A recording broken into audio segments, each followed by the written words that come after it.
أعوذ بالله من الشیطان الرجیم۔ بندوں کی اوصاف، مخلوق کی اوصاف بڑی کمزور اوصاف ہیں۔ سورت کا نام سورت یونس ہے، 11واں پارہ ہے۔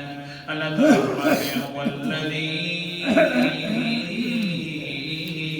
جعل لکم اللیل لتسکنوا فیہ والنہار مبصرا ان فی ذلک لآیات لقوم یسمعون۔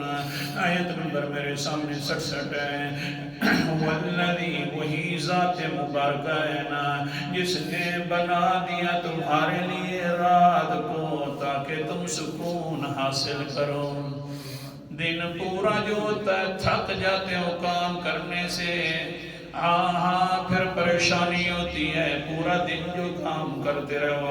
رات کو بنا دیا تاکہ تم سکون حاصل کرو، النہار مبصرا، اور دن کو بنایا ہے تاکہ تم دیکھا کرو۔ ان فی ذلک لآیات لقوم یسمعون، بے شک اس بات کے اندر لآیات بہت سارے دلائل ہیں۔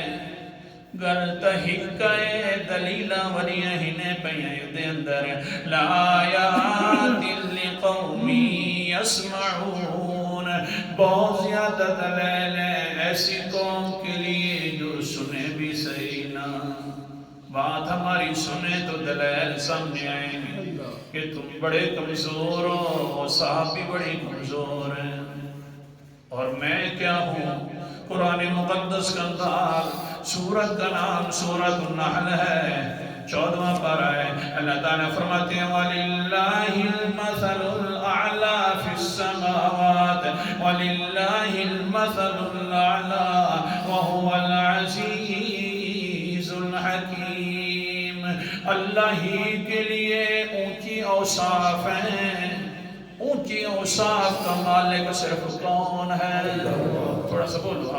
اونچی اوصاف کا مالک صرف کون ہے؟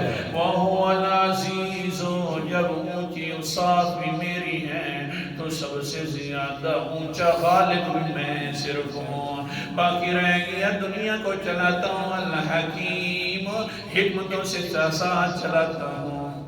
تمہاری اوصاف کمزور، تھک جاتے ہو، میری اوصاف شاذور کہ میں تھکنے سے بھی پار ہوں۔